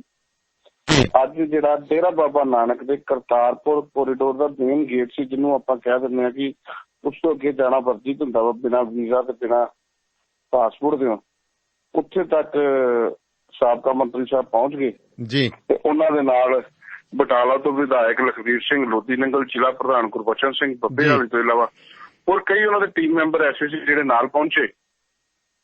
ਤੇ ਪਹਿਲਾਂ ਗੁਰਦੁਆਰਾ ਕਰਤਾਰਪੁਰ ਸਾਹਿਬ ਦੇ ਦਰਬਾਰ ਸਾਹਿਬ ਡੇਰਾ ਬਾਬਾ ਨਾਨਕ ਵਿਖੇ ਨਤਮਸਤਕ ਹੋਏ। ਤੇ ਨਤਮਸਤਕ ਹੋਣ ਤੋਂ ਬਾਅਦ ਬਿਲਕੁਲ ਜਿਹੜਾ ਗੇਟ ਕਿਹਾ ਜਾ ਸਕਦਾ ਵਾ ਲੈਂਡ ਪੋਰਟ ਅਥਾਰਟੀ ਦਾ, ਉਹਦੇ ਗੇਟ ਦੇ ਬਾਹਰ ਜਾ ਕੇ ਜਿਹੜਾ ਫੁੱਟਪਾਥ ਹੁੰਦਾ ਸੈਂਟਰ ਦੇ ਵਿੱਚ ਸੜਕ ਦੇ, ਉਹ ਡਿਵਾਈਡਰ ਕਹਿ ਦਈਏ ਇਹਨੂੰ, ਡਿਵਾਈਡਰ ਦੇ ਉੱਪਰ ਦਰੀਆਂ ਵਿਛਾ ਕੇ ਪਹਿਲਾਂ ਕੀਰਤਨੀ ਜਥੇ ਨੂੰ ਬਿਠਾਇਆ ਗਿਆ। ਤੇ ਉਸ ਤੋਂ ਬਾਅਦ ਜਿਹੜਾ ਰੋਡ ਸੀ, ਰੋਡ ਦੇ ਉੱਪਰ ਅਕਾਲੀ ਦਲ ਦੇ ਲੀਡਰ ਆਪ ਬੈਠੇ ਤੇ ਜਿਹੜਾ ਲਗਭਗ 1 ਘੰਟਾ ਕੀਰਤਨ ਦਾ ਆਨੰਦ ਮਾਣਿਆ। ਤੇ ਉਸ ਤੋਂ ਬਾਅਦ ਮੀਡੀਆ ਨਾਲ ਗੱਲਬਾਤ ਕਰਦਿਆਂ ਬਿਕਰਮ ਮਜੀਠੀਆ ਨੇ ਇਹ ਗੱਲ ਕਹੀ ਕਿ ਉਹ ਅਰਦਾਸ ਕਰਨ ਆਏ ਨੇ, ਅੱਜ ਕੋਈ ਸਿਆਸੀ ਗੱਲ ਨਹੀਂ ਕਰ ਰਹੇ, ਸਿਰਫ ਤੇ ਸਿਰਫ ਅਰਦਾਸ ਕਰਨ ਆਏ ਆ ਕਿ ਕਰਤਾਰਪੁਰ ਕੋਰੀਡੋਰ ਖੋਲਿਆ ਜਾਵੇ। ਜਦੋਂ ਬਾਕੀ ਸਭ ਧਾਰਮਿਕ ਸਥਾਨ ਖੁੱਲ ਗਏ ਨੇ ਤੇ ਪਾਕਿਸਤਾਨ ਨੇ ਵੀ ਕਹਿ ਦਿੱਤਾ ਕਿ ਅਸੀਂ ਖੋਲਣ ਨੂੰ ਤਿਆਰ ਆ, ਤੇ ਇਹ ਜਿਹੜਾ ਕਰਤਾਰਪੁਰ ਕੋਰੀਡੋਰ ਆ ਜਲਦ ਤੋਂ ਜਲਦ ਖੋਲਿਆ ਜਾਵੇ, ਇਸ ਲਈ ਅਸੀਂ ਅਰਦਾਸ ਕਰਨ ਆਏ ਆ, ਨਾ ਕੋਈ ਸਿਆਸੀ ਗੱਲ ਕਰਨਾ। ਪਰ ਦੂਸਰੇ ਪਾਸੇ ਜਿਹੜੇ ਸਿਆਸਤ ਦੇ ਜਾਣਕਾਰ ਨੇ ਜਾਂ ਸਿਆਸੀ ਚਸ਼ਮਾ ਲਾ ਕੇ ਦੇਖੀਏ ਤਾਂ ਜਾਣਕਾਰ ਕਹਿੰਦੇ ਨੇ ਵੀ ਇਹ ਹੁਣ ਕੋਰੀਡੋਰ ਖੁੱਲਣ ਦਾ ਸਮੇਂ ਆ ਗਿਆ, ਤੇ ਕਿਉਂ ਨਾ ਇਹਦਾ ਕ੍ਰੈਡਿਟ ਲਿਆ ਜਾਵੇ। ਆਪਣੀ ਜਿਹੜੀ ਸਿਆਸੀ ਜ਼ਮੀਨ ਗਵਾਚ ਗਈ ਅਕਾਲੀ ਦਲ ਦੀ, ਉਹ ਲੱਭਣ ਦੀ ਕੋਸ਼ਿਸ਼ ਕੀਤੀ ਜਾਵੇ ਜਾਂ ਮੁੱਦਾ ਭਟਕਾਉਣ ਦੀ ਕੋਸ਼ਿਸ਼ ਕੀਤੀ ਜਾਵੇ। ਇਹ ਸਾਰੇ ਹੱਥ ਕੰਡੇ ਨੇ ਅਕਾਲੀ ਦਲ ਦੇ, ਤਾਂ ਹੀ ਇਸ ਪਾਸੇ ਨੂੰ ਤੁਰੇ ਨੇ ਕਿ ਜਦ ਤੱਕ ਬੀਜੇਪੀ ਦੇ ਨਾਲ ਸਮਝੌਤਾ ਸੀ ਉਦੋਂ ਤੇ ਹੋ ਚੱਲੇ ਜੀ 8 ਮਹੀਨੇ। ਇਸ ਤੋਂ ਪਹਿਲਾਂ ਵੀ ਪਾਕਿਸਤਾਨ ਨੇ ਗੇਟ ਖੋਲੇ ਸੀ ਜੀ ਜੀ ਤੇ ਕਿਹਾ ਸੀ ਵੀ ਆਜੋ, ਸਾਨੂੰ ਕਰੋਨਾ ਦਾ ਕੋਈ ਡਰ ਨਹੀਂ, ਤੁਸੀਂ ਬੰਦੇ ਭੇਜੀ ਜਾਓ। ਉਦੋਂ ਵੀ ਅਕਾਲੀ ਦਲ ਨਹੀਂ ਬੋਲੇ, ਉਦੋਂ ਵੀ ਅਕਾਲੀ ਦਲ ਨੂੰ ਕਹਿਣਾ ਚਾਹੀਦਾ ਸੀ ਬਿਲਕੁਲ ਜੀ, ਜਦੋਂ ਪਾਕਿਸਤਾਨ ਕਹਿੰਦਾ ਸਾਨੂੰ ਕਰੋਨਾ ਦਾ ਕੋਈ ਡਰ ਨਹੀਂ ਤੇ ਸਾਨੂੰ ਬੰਦੇ ਭੇਜ ਕੇ ਟੈਸਟ ਕਰਕੇ ਭੇਜੋ, ਟੈਸਟ ਕਰਕੇ ਵਾਪਸ ਬੁਲਾ ਲਓ ਜੀ, ਤੇ ਉਦੋਂ ਦੇ ਅਕਾਲੀ ਦਲ ਬੋਲਿਆ ਨਹੀਂ। ਹੁਣ ਅੱਜ ਜਦੋਂ ਬੀਜੇਪੀ ਨਾਲ ਵਿਗੜ ਗਈ ਆ, ਗਠਬੰਧਨ ਟੁੱਟ ਗਿਆ ਵਾ, ਤੇ ਫਿਰ ਅਜਿਹੀਆਂ ਗੱਲਾਂ ਸਾਹਮਣੇ ਆਉਣੀਆਂ, ਕਿਉਂਕਿ ਪੰਜਾਬ 'ਚ ਅਕਾਲੀ ਦਲ ਜਿਹੜੀ ਆ ਉਹ ਪਾਰਟੀ ਆ, ਕਿਹਾ ਜਾਂਦਾ ਕਿ ਕਿਸਾਨਾਂ ਦੀ ਜਾਂ ਪੰਜਾਬੀਆਂ ਦੀ, ਤੇ ਉਹ ਇਹ ਰੀਜਨਲ ਪਾਰਟੀ ਆ, ਉਹ ਨੈਸ਼ਨਲ ਪਾਰਟੀ ਆ। ਸੋ ਇਸ ਕਰਕੇ ਇਹ ਬੀਜੇਪੀ ਨੂੰ ਨੀਵਾਂ ਵਿਖਾਉਣ ਲਈ ਕਹਿ ਲਓ ਜਾਂ ਉਹਨਾਂ ਨੂੰ ਪ੍ਰੈਸ਼ਰਾਈਜ਼ ਕਰਨ ਲਈ ਕਹਿ ਲਓ ਵੀ ਅੱਜ ਜਿਹੜਾ ਵਿਕਰਮ ਮਜੀਠੀਆ ਨੇ ਆ ਕੇ ਉੱਥੇ ਕੀਰਤਨ ਸੁਣਿਆ ਤੇ ਅਰਦਾਸ ਕੀਤੀ ਗੁਰੂ ਮਹਾਰਾਜ ਅੱਗੇ ਵੀ ਇਹ ਜੋ ਕੋਰੀਡੋਰ ਆ ਇਹਦਾ ਰਸਤਾ ਖੋਲਿਆ ਜਾ। ਜੀ ਧੰਨਵਾਦ ਸਾਹਿਬ। ਚਲੋ ਚੰਗੀ ਗੱਲ ਹੈ ਜੀ। ਇਹਨਾਂ ਨੇ ਕਹਿੰਦੇ ਵੀ ਕਿਵੇਂ ਨਾ ਕਿਵੇਂ ਹੁਣ ਵਿਕਰਮ ਸਿੰਘ ਮਜੀਠੀਆ ਵੀ ਬੋਲੇ ਨੇ ਪੰਥਕ ਏਜੰਡਾ, ਚਲੋ ਹਾਂਜੀ ਇਹਨਾਂ ਦੀ ਵੀ। ਪਰ ਧੰਨਵਾਦ ਸਾਹਿਬ ਦੇਖੋ, ਲੋਕ ਸਮਝ ਗਏ ਨੇ, ਇੱਕ ਗੱਲ ਸਮਝਣ ਦੀ ਲੋੜ ਆ ਕਿ ਲੋਕ ਹੁਣ ਸਮਝ ਗਏ। ਪਹਿਲਾਂ ਲੋਕ ਹੁੰਦੇ ਸੀ ਭੋਲੇ ਭਾਲੇ ਤੇ ਗੱਲ ਨੂੰ ਸਮਝਦੇ, ਜਿਸ ਤਰ੍ਹਾਂ ਮੰਨ ਲਓ ਅੱਜ ਦੀ ਗੱਲ ਹੀ ਆ ਜੀ। ਹੁਣ ਅੱਜ ਸਿਵਾਏ ਅਕਾਲੀ ਦਲ ਦੇ ਬੁਲਾਏ ਗਏ ਬੰਦਿਆਂ ਤੋਂ ਇਲਾਵਾ ਉਹਨਾਂ ਨੇ ਵੀ ਕੋਈ ਬਹੁਤ ਜ਼ਿਆਦਾ ਇਕੱਠ ਨਹੀਂ ਕੀਤਾ, ਬੜੀ 100 ਬੰਦਾ ਹੋਏਗਾ ਉੱਥੇ, ਪਰ ਡੇਰਾ ਬਾਬਾ ਨਾਨਕ ਦਾ ਲੋਕਲ ਰੈਜ਼ੀਡੈਂਟ ਕੋਈ ਵੀ ਨਹੀਂ ਆਇਆ। ਆਮ ਲੋਕਾਂ ਚੋਂ ਗੱਲ ਕੀਤੀ ਜਾਵੇ ਪਾਰਟੀ ਬਾਜੀ ਤੋਂ ਉੱਪਰ ਉੱਠ ਕੇ, ਨਹੀਂ ਤਾਂ ਜਿੱਥੇ ਧਾਰਮਿਕ ਮੁੱਦਾ ਹੁੰਦਾ ਸੀ, ਧਾਰਮਿਕ ਗੱਲ ਹੁੰਦੀ ਸੀ, ਲੋਕ ਆਪ ਮੁਹਾਰੇ ਪਹੁੰਚਦੇ ਸੀ। ਤੇ ਡੇਰਾ ਬਾਬਾ ਨਾਨਕ ਦੇ ਲੋਕ ਕਹਿੰਦੇ ਨੇ ਵੀ ਜਿੰਨੇ ਬੰਦੇ ਅੱਜ ਆਏ, ਇਸ ਤੋਂ ਵੱਧ ਲੋਕ ਸਵੇਰੇ ਸ਼ਾਮ ਉਸ ਰਸਤੇ ਤੇ 4 ਕਿਲੋਮੀਟਰ ਦਾ ਰਸਤਾ ਵਾ ਜੀ, ਉਹ ਸਟਾਰਟ ਤੋਂ ਲੈ ਕੇ ਐਂਡ ਤੱਕ ਵੀ ਲੋਕੀ 3.5 ਕਿਲੋਮੀਟਰ ਸੈਰ ਕਰਦੇ ਨੇ, ਬੰਦੇ ਵੱਧ ਜਦੋਂ ਹੁੰਦੇ। ਤੇ ਅੱਜ ਉੱਥੇ ਡੇਰਾ ਬਾਬਾ ਨਾਨਕ ਦਾ ਇੱਕ ਵੀ ਬੰਦਾ ਨਾ ਨਾ, ਇਹ ਸਾਬਤ ਕਰਦਾ ਕਿ ਲੋਕ ਹੁਣ ਭਰਮ ਭੁਲੇਖਿਆਂ 'ਚ ਨਹੀਂ ਪੈ ਰਹੇ। ਇੱਕ ਤਾਂ ਕਿਸਾਨ, ਜੇ ਮੰਨ ਲਓ ਇੱਕ ਪਰਿਵਾਰ, ਕਿਸਾਨੀ ਪਰਿਵਾਰ ਦੇ ਵਿੱਚ 4 ਮੇਲ ਬੰਦੇ ਨੇ, 2 ਤੇ ਚਲ ਗਏ ਧਰਨਿਆਂ ਤੇ, 2 ਵਾਢੀ ਕਰਾ ਰਹੇ ਆ, ਉਹਨਾਂ ਦੋਵਾਂ ਚੋਂ ਇੱਕ ਘਰੇ ਰਹਿੰਦਾ ਵਾ ਤੇ ਇੱਕ ਜਾ ਕੇ ਮੰਡੀ ਬਹਿ ਰਿਹਾ ਜੀ। ਦੇਖੋ ਕਿਸਾਨ ਇਸ ਟਾਈਮ ਬੜੀ ਬੁਰੀ ਤਰ੍ਹਾਂ ਸਕੰਜੇ 'ਚ ਫਸਿਆ ਦਾ।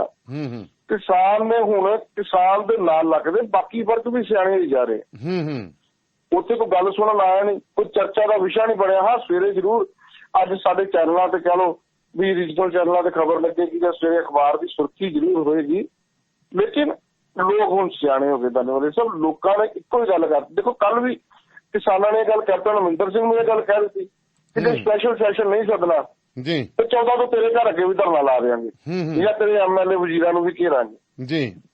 ਤੁਸੀਂ ਕੈਪਟਨ ਅਮਰਿੰਦਰ ਸਿੰਘ ਨੇ ਪਿਛਲੇ ਹਫ਼ਤੇ ਕਿਹਾ ਸੀ ਕਿ ਸਪੈਸ਼ਲ ਸੈਸ਼ਨ ਸੱਦਾਂਗਾ, ਇਹ ਕੈਪਟਨ ਅਮਰਿੰਦਰ ਸਿੰਘ ਦੇ ਵੀ ਗਲੇ ਦੀ ਹੱਡੀ ਬਣ ਗਿਆ ਵਾ ਸੈਸ਼ਨ ਸੱਦਣਾ ਤੇ ਮਤਾ ਪਾਉਣਾ, ਕਿ ਨਾ ਪਾਏਗਾ ਤੇ ਇਹ ਕੈਪਟਨ ਅਮਰਿੰਦਰ ਸਿੰਘ ਦਾ ਜਿਹੜਾ ਚਿਹਰਾ ਵਾ ਉਹ ਵੀ ਇੱਕ ਵਾਰੀ ਸਾਫ਼ ਹੋ ਜਾਏਗਾ ਕਿ ਕੀ ਕਿਸਾਨਾਂ ਦੇ ਨਾਲ ਆ ਤੇ ਜਾਂ ਫਿਰ ਕਿਸਾਨਾਂ ਨੂੰ ਭਰਮ ਭੁਲੇਖੇ 'ਚ ਰੱਖਿਆ ਜਾ ਰਿਹਾ।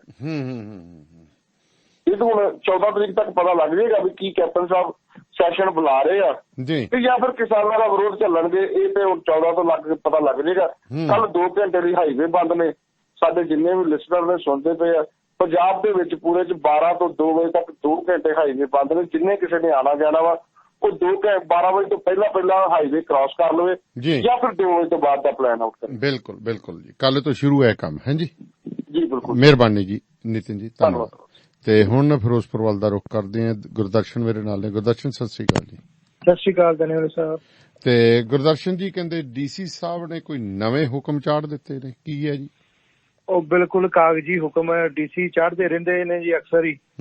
ਬਸ ਇਹਨਾਂ ਨੂੰ ਸਾਲ ਦੇ ਵਿੱਚੋਂ ਇੱਕ ਵਾਰ ਝਵੀ ਜੀ ਉੱਠਦੀ ਹੈ ਜਦੋਂ ਇਹ ਨਾ ਪ੍ਰੈਸ ਨੋਟ ਕੱਢ ਦੇਣਗੇ ਵੀ ਲੱਕੀ ਡਰਾ ਸਕੀਮਾਂ, ਪ੍ਰਾਈਵੇਟ ਲਾਟਰੀਆਂ।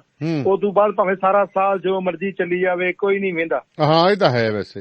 ਹਾਂਜੀ, ਕੋਈ ਨਹੀਂ ਵੇਂਦਾ, ਕੋਈ ਇਹਨਾਂ ਤੇ ਕਾਰਵਾਈ ਮੈਂ ਨਹੀਂ ਵੇਖਿਆ ਅਜੇ ਤੱਕ ਵੀ ਡੀਸੀ ਪੁਲਿਸ ਪ੍ਰਸ਼ਾਸਨ ਨੂੰ ਕੋਈ ਡੀਸੀ ਵੱਲੋਂ ਸ਼ਿਕਾਇਤ ਗਈ ਹੋਵੇ ਵੀ ਭਾਈ ਆਹ ਨਜਾਇਜ਼ ਚੱਲ ਰਿਹਾ, ਤੁਹਾਡੇ ਧਿਆਨ 'ਚ ਨਹੀਂ, ਕਰੋ ਪਰਚਾ ਇਹਨਾਂ ਤੇ ਉਹ ਬਸ ਜੀ ਲੱਕੀ ਡਰਾ ਨਹੀਂ ਜੀ, ਪ੍ਰਾਈਵੇਟ ਲਾਟਰੀਆਂ ਜਾਂ ਸਾਰੀਆਂ ਚੀਜ਼ਾਂ ਦੇ ਉੱਤੇ ਜਿਹੜਾ ਉਹ ਬੈਨ ਕਰ ਦਿੱਤਾ। ਜਿਹੜੇ ਕਿਰਾਏਦਾਰ ਬੈਠੇ ਹੁੰਦੇ ਨੇ ਉਹ ਸਾਲ 'ਚ ਇੱਕ ਵਾਰ ਇਹਨਾਂ ਨੂੰ ਚੇਤਾ ਆਉਂਦਾ ਵੀ ਜੇ ਕੋਈ ਕਿਰਾਏਦਾਰ ਬੈਠਾ, ਕੋਈ ਨੌਕਰ ਰੱਖਿਆ, ਕੋਈ ਬਾਹਰੋਂ ਪ੍ਰਵਾਸੀ ਰੱਖਿਆ, ਉਹਦੇ ਨਾਂ ਚੌਂਕੀਆਂ ਹਨਾ ਜੀ। ਬਾਕੀ ਸਾਰਾ ਸਾਲ ਇਹ ਪਤਾ ਨਹੀਂ ਕੀ ਕਰਦੇ ਰਹਿੰਦੇ ਨੇ। ਤਾਂ ਹੈਗਾ ਇਹ ਇਹਨਾਂ ਨੇ ਸਕੀਮਾਂ ਜੀਆਂ ਹੁਣ ਜਿਹੜੀਆਂ ਇਹਨਾਂ ਨੇ ਬੰਦਸ਼ਾਂ ਲਾਈਆਂ ਨੇ ਕਿ ਲਾਟਰੀਆਂ ਲੂਟਰੀਆਂ ਦੇ ਉੱਤੇ। ਬਾਕੀ ਜਿਹੜੀ ਝੋਨੇ ਦੀ ਕਟਾਈ ਸ਼ੁਰੂ ਹੋ ਗਈ ਆ, ਮੰਡੀਆਂ ਦੇ ਵਿੱਚ ਝੋਨੇ ਦੀ ਆਮਦ ਸ਼ੁਰੂ ਹੋ ਗਈ ਹੈ ਜੀ। ਭਾਵੇਂ ਕਿ ਕਿਸਾਨ ਜਿਹੜਾ ਉਹ ਨਾ ਖੁਸ਼ ਹੀ ਹੈ ਕਿਉਂਕਿ ਸਰਕਾਰੀ ਖਰੀਦ ਇਸ ਵਾਰ ਤਾਂ ਜਿਹੜਾ ਸਰਕਾਰ ਨੂੰ ਜਿਹੜਾ ਹੈਗਾ ਉਹ ਕਰਨੀ ਪੈਣੀ ਹੈ ਜੀ।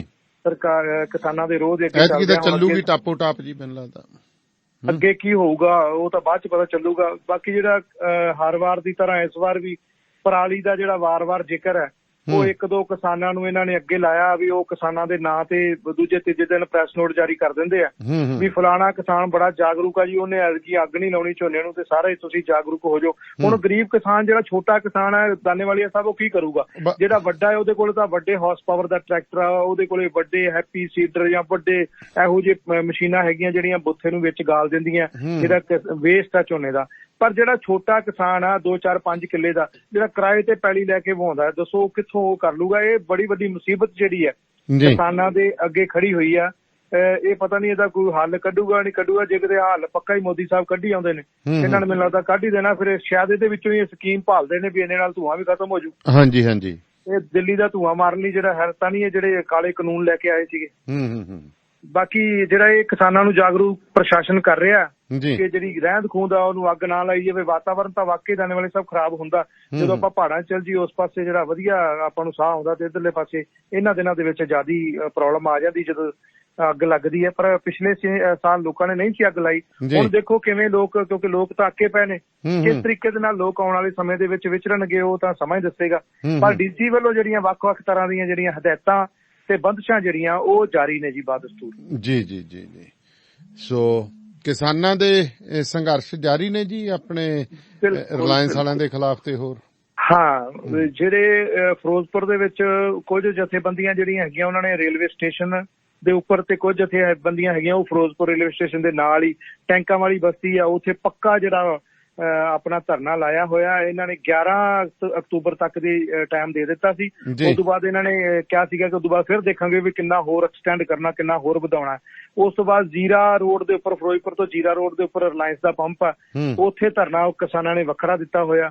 ਅਲੱਗ-ਅਲੱਗ ਜਗ੍ਹਾ ਤੇ ਫਿਰੋਜ਼ਪੁਰ ਦੇ ਵਿੱਚ ਵੀ ਧਰਨੇ ਦਿੱਤੇ ਹੋਏ ਨੇ ਸਾਰਿਆਂ ਨਾਲ ਨੇ। ਇਹ ਜਿਹੜੀ ਕਿਸਾਨ ਸੰਘਰਸ਼ ਕਮੇਟੀ ਆ ਇਹਦਾ ਬਹੁਤਾ ਦਬਦਬਾ ਜਿਹੜਾ ਹੈਗਾ ਉਹ ਤਰਨਤਾਰਨ ਤੇ ਫਿਰੋਜ਼ਪੁਰ ਡਿਸਟ੍ਰਿਕਟ 'ਚ ਹੀ ਹੈ। ਜਿਨ੍ਹਾਂ ਨੂੰ ਕਹਿੰਦੇ ਸੀ ਕਿ ਜਿਹੜੀ ਕਾਲ ਆਈ ਹੈ ਮਾਝੇ ਤੇ ਮਾਲਵੇ 'ਚ ਆਪਾਂ ਸਾਰੇ 'ਚ ਹੀ ਕਹਿ ਸਕਦੇ ਹਾਂ ਵੀ ਇਹਨਾਂ ਨੂੰ ਕਾਲ ਆਈ ਹੈ ਮੀਟਿੰਗ ਦੀ। ਪਰ ਇਹਨਾਂ ਨੇ ਸੱਚੋ ਮੀਟਿੰਗ ਦੀ ਜਿਹੜਾ ਮੈਂ ਜ਼ਿਕਰ ਕਰਦਿਆਂ ਕਿ ਪਹਿਲਾਂ ਵੀ ਸਾਡੇ ਸੱਜਣਾਂ ਨੇ ਦੱਸਿਆ ਹੋਣਾ ਵੀ ਉਹ ਇਹਨਾਂ ਨੇ ਕਹਿ ਹੀ ਦਿੱਤਾ ਸੀਗਾ ਕਿ ਅਸੀਂ ਨਹੀਂ ਉਹਨਾਂ ਨਾਲ ਗੱਲਬਾਤ ਕਰਨੀ ਸਰਕਾਰ ਦੇ ਨਾਲ, ਵੀ ਸਿੱਧੇ ਕਾਨੂੰਨ ਹੀ ਉਹਨਾਂ ਦੇ ਵਿੱਚ ਹੀ ਕਰੋ ਜੋ ਤੁਸੀਂ ਕਰਨਾ, ਜੋ ਮੰਗਾਂ ਨੇ ਸਾਡੀਆਂ, ਵੀ ਅਸੀਂ ਕੋਈ ਬਹਿ ਕੇ ਮੀਟਿੰਗ ਨਹੀਂ ਕਰਨੀ। ਉਹ ਇੱਥੇ ਵੀ ਕਿਸਾਨ ਸੰਘਰਸ਼ ਕਮੇਟੀ ਦੇ ਜਿਹੜੇ ਆਗੂ ਨੇ ਮੇਨ ਸਤਨਾਮ ਪੰਨੂ ਹੈ ਉਹ ਇੱਥੇ ਫਿਰੋਜ਼ਪੁਰ 'ਚ ਹੀ ਬੈਠਦੇ ਨੇ ਤੇ ਸੰਘਰਸ਼ ਬਾਦਸਤੂਰ ਜਾਰੀ ਹੈ ਜੀ। ਜੀ ਮਿਹਰਬਾਨੀ ਜੀ, ਸ਼ੁਕਰੀਆ।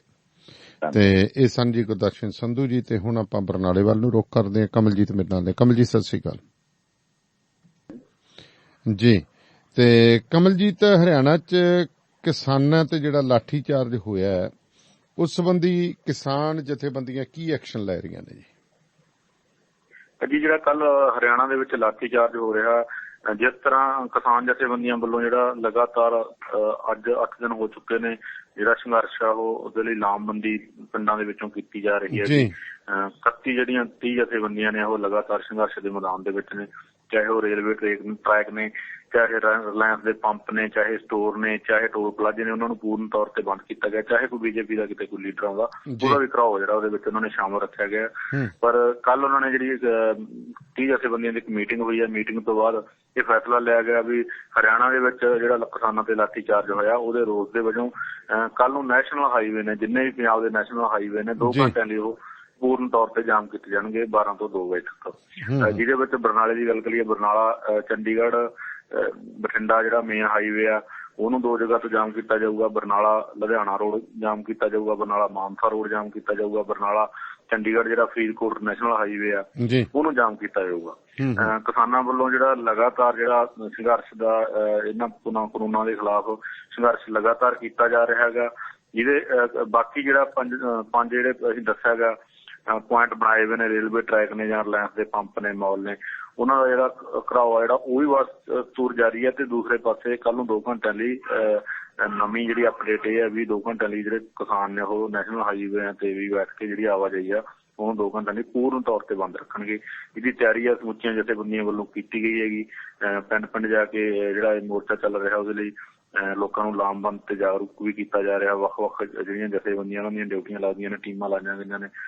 ਜਾਂ ਜਿਹੜੇ ਧਰਨਿਆਂ ਤੇ ਬੈਠੇ ਕਿਸਾਨ ਨੇ ਉਹਨਾਂ ਦੇ ਖਾਣ ਪੀਣ ਦੇ ਲਈ ਰਾਸ਼ਨ ਵਗੈਰਾ ਇਕੱਠਾ ਉਹ ਵੀ ਜਿਹੜਾ ਪਿੰਡਾਂ ਦੇ ਵਿੱਚੋਂ ਕੀਤਾ ਜਾ ਰਿਹਾ। ਜਿਹੜੀਆਂ ਜ਼ਰੂਰੀ ਵਸਤਾਂ ਨੇ, ਆਟਾ ਗਾ, ਚਾਹੇ ਖੰਡ ਆ, ਚਾਹ, ਜੋ ਦੁੱਧ ਆ, ਹਰ ਇੱਕ ਤਰ੍ਹਾਂ ਦੀ ਚੀਜ਼ ਆ, ਉਹ ਜਿਹੜੀ ਕਿਸਾਨਾਂ ਦੀ ਅਲੱਗ ਜਿਹੜੀ ਫੋਰਸ ਆ ਗਈ ਉਹਦੇ ਤੇ ਨਜ਼ਰ ਰੱਖ ਰਹੀ ਆ, ਇਕੱਠਾ ਕਰ ਰਹੀ ਆ। ਤੇ ਸੰਘਰਸ਼ ਆ ਜਿਹੜਾ ਲਗਾਤਾਰ ਇਹ ਤੇਜ਼ ਹੁੰਦਾ ਜਾ ਰਿਹਾ।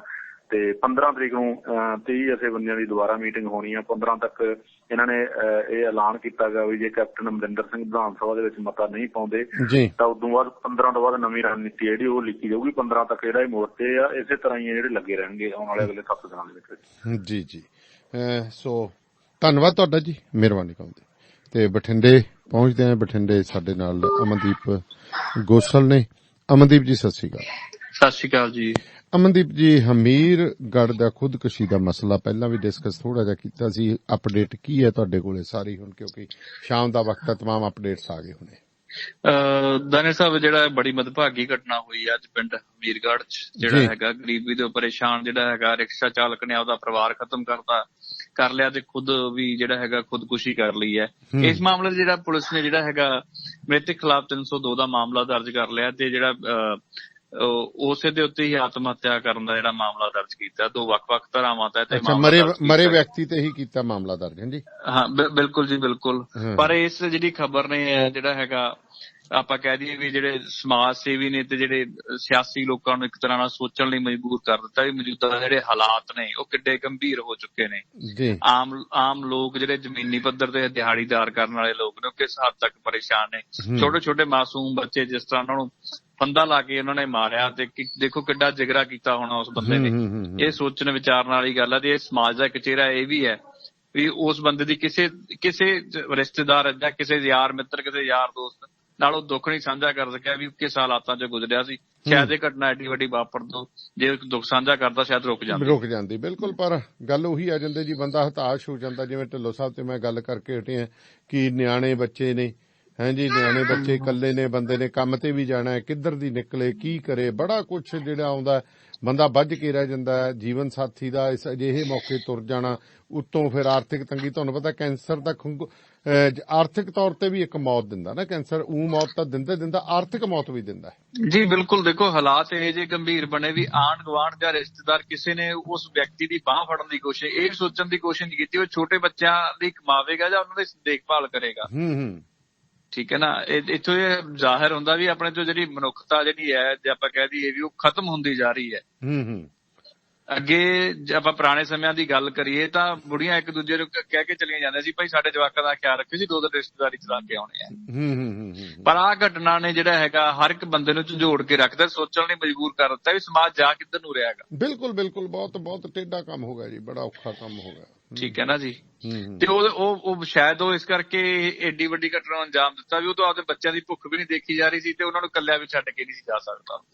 ਹਾਲਾਤ ਇਹੋ ਜਿਹੇ ਬਣ ਗਏ ਸੀਗੇ, ਬੱਚੇ ਛੋਟੇ ਸੀਗੇ ਵੀ ਨਾ ਤਾਂ ਉਹਨਾਂ ਨੂੰ ਛੱਡ ਕੇ ਜਾ ਸਕਦੇ ਸੀ, ਨਾ ਉਹਨਾਂ ਦੀ ਭੁੱਖ ਦੇਖੀ ਜਾ ਸਕਦੀ। ਤੰਗੀ ਨੂੰ ਲੈ ਕੇ ਏਡਾ ਵੱਡੇ ਉਹਨੇ ਘਟਨਾ ਨੂੰ ਅੰਜਾਮ ਦਿੱਤਾ। ਬਾਕੀ ਸਮਾਜ ਨੂੰ ਥੋੜਾ ਇਸ ਬਾਰੇ ਸੋਚਣ ਦੀ ਲੋੜ ਹੈ ਵੀ ਜੇ ਤੁਹਾਡੇ ਆਸ ਪੜੋਸ ਵੀ ਕੋਈ ਜੇ ਅਜਿਹਾ ਵਿਅਕਤੀ ਹੈ ਤਾਂ ਘੱਟੋ ਘੱਟ ਉਹਨੂੰ ਹੌਸਲਾ ਅਫਜ਼ਾਈ ਤਾਂ ਕਰੋ ਜੀ। ਬਿਲਕੁਲ ਠੀਕ ਹੈ। ਜੇ ਤੁਸੀਂ ਆਰਥਿਕ ਤੌਰ ਤੇ ਉਹਦੀ ਕੋਈ ਮਦਦ ਨਹੀਂ ਕਰ ਸਕਦੇ, ਘੱਟੋ ਘੱਟ ਹੌਸਲਾ ਅਫਜ਼ਾਈ ਤਾਂ ਦਿਓ। ਇਸ ਘਟਨਾ ਨੇ ਅੱਜ ਸਵੇਰ ਦਾ ਜਿਹੜਾ ਹੈਗਾ ਹਰ ਵਰਗ ਜਿਹੜਾ ਇਸ ਘਟਨਾ ਦੇ ਉੱਤੇ ਚਰਚਾ ਕਰ ਰਿਹਾ ਹੈ। ਇਸ ਨੂੰ ਲੈ ਕੇ ਸੰਜੀਦਗੀ ਨਾਲ ਸੋਚਣ ਲਈ ਹਰ ਇੱਕ ਵਿਅਕਤੀ ਜਿਹੜਾ ਹੈਗਾ ਜਿਹੜਾ ਆਪਣੇ ਆਪ ਨੂੰ ਝੰਜੋੜ ਰਿਹਾ ਹੈ ਜੀ। ਤੇ ਕਿਸਾਨਾਂ ਦਾ ਕਿਵੇਂ ਹੈ ਜੀ ਸੰਘਰਸ਼ ਦਾ ਇੱਥੇ ਬਠਿੰਡੇ? ਦੇਖੋ ਜੀ, ਫਿਲਹਾਲ ਜਿਹੜਾ ਹੈ ਕਿਸਾਨਾਂ ਨੇ ਐਲਾਨ ਕੀਤਾ ਕੱਲ ਨੂੰ ਬਠਿੰਡਾ ਦੇ ITI ਚੌਂਕ ਤੋਂ ਜਿਹੜਾ ਬਠਿੰਡਾ ਸ਼ਹਿਰ ਨੂੰ ਆਪਾਂ ਕਹਿ ਦਈਏ ਬਠਿੰਡਾ ਦਿੱਲੀ ਹਾਈਵੇ ਨੂੰ ਜੋੜਦਾ ਹੈਗਾ, ਬਠਿੰਡਾ ਸ੍ਰੀ ਤਲਵੰਡੀ ਸਾਬੋ ਸਾਹਿਬ ਤੇ ਦਮਦਮਾ ਸਾਹਿਬ ਨੂੰ ਜੋੜਦਾ, ਬਠਿੰਡਾ ਮਾਨਸਾ ਨੂੰ ਜੋੜਦਾ, ਬਠਿੰਡਾ ਡੱਬ ਵਾਲੀ ਜਿਹੜਾ ਜੋੜਦਾ ਹੈਗਾ ਉਸ ਨੂੰ ਜਾਮ ਕਰਨ ਦਾ ਐਲਾਨ ਕੀਤਾ ਹੈਗਾ। ਤੇ ਵੱਖ-ਵੱਖ ਜਗ੍ਹਾ ਸ਼ਹਿਰ ਦੇ ਵਿੱਚ ਧਰਨੇ ਪ੍ਰਦਰਸ਼ਨ ਕੀਤੇ ਜਾਣਗੇ, ਜਿਸ ਦੀਆਂ ਤਿਆਰੀਆਂ ਅੱਜ ਹੀ ਕਿਸਾਨ ਜਥੇਬੰਦੀਆਂ ਵੱਲੋਂ ਆਰੰਭ ਕਰ ਦਿੱਤੀਆਂ ਗਈਆਂ ਸੀ ਜੀ। ਸੋ ਬਹੁਤ ਧੰਨਵਾਦ ਤੁਹਾਡਾ ਜੀ, ਸ਼ੁਕਰੀਆ, ਮਿਹਰਬਾਨੀ। ਸੋ ਇਹ ਸਨ ਬਠਿੰਡੇ ਤੋਂ ਸਾਡੇ ਨਾਲ ਅਮਨਦੀਪ ਗੋਸਲ ਜੀ। ਤੇ ਰੇਡੀਓ ਪੰਜਾਬ ਟੁਡੇ ਦੀ ਹਮੇਸ਼ਾ ਕੋਸ਼ਿਸ਼ ਰਹਿੰਦੀ ਹੈ ਤੁਹਾਨੂੰ ਫਸਟ ਹੈਂਡ ਇਨਫੋਰਮੇਸ਼ਨ ਜਿਹੜੀ ਪਹੁੰਚਾਈ ਜਾਵੇ। ਸੋ ਸਾਡੀ ਇਹ ਕੋਸ਼ਿਸ਼ ਕਿਸ ਤਰ੍ਹਾਂ ਲੱਗੀ ਸਾਨੂੰ ਜ਼ਰੂਰ ਦੱਸਣਾ। ਹੋਰ ਅਸੀਂ ਕੀ ਸੁਧਾਰ ਕਰ ਸਕਦੇ ਹਾਂ, ਤੁਹਾਡੇ ਸਾਨੂੰ ਸੁਜੈਸ਼ਨਸ ਦੀ ਹਮੇਸ਼ਾ ਉਡੀਕ ਰਹਿੰਦੀ ਹੈ। ਤੇ ਰੇਡੀਓ ਤੱਕ ਵਿੱਚ ਐਡ ਦੇਣ ਦੇ ਲਈ ਤੁਸੀਂ ਜਿਹੜਾ ਸਾਡੇ ਨਾਲ ਸੰਪਰਕ ਕਰ ਸਕਦੇ ਹੋ 97801 41741 ਦੇ ਉੱਤੇ ਤੁਸੀਂ ਸੰਪਰਕ ਕਰੋ। ਸੋ ਹੁਣ ਮੈਨੂੰ ਦਿਓ ਇਜਾਜ਼ਤ ਤੇ ਕੱਲ ਨੂੰ ਹੋ ਸਕਿਆ ਆਪਾਂ ਸਵੇਰੇ ਭਾਰਤੀ ਸਮੇਂ ਅਨੁਸਾਰ ਸਵੇਰੇ 9 ਵਜੇ ਤੇ ਜੇਕਰ ਗੱਲ ਕਰੀਏ ਤਾਂ ਸੈਟਲ ਦੇ ਅੱਜ ਸ਼ਾਮ 8:30 ਵਜੇ ਤੁਹਾਡੇ ਨਾਲ ਮੁਲਾਕਾਤ ਹੋਏਗੀ। ਸੋ ਬਹੁਤ ਬਹੁਤ ਧੰਨਵਾਦ ਜੀ ਤੁਹਾਡਾ ਤੇ ਹੁਣ ਮੈਨੂੰ ਦਿਓ ਇਜਾਜ਼ਤ, ਮਿਲਦੇ ਹਾਂ ਜੀ ਫਿਰ।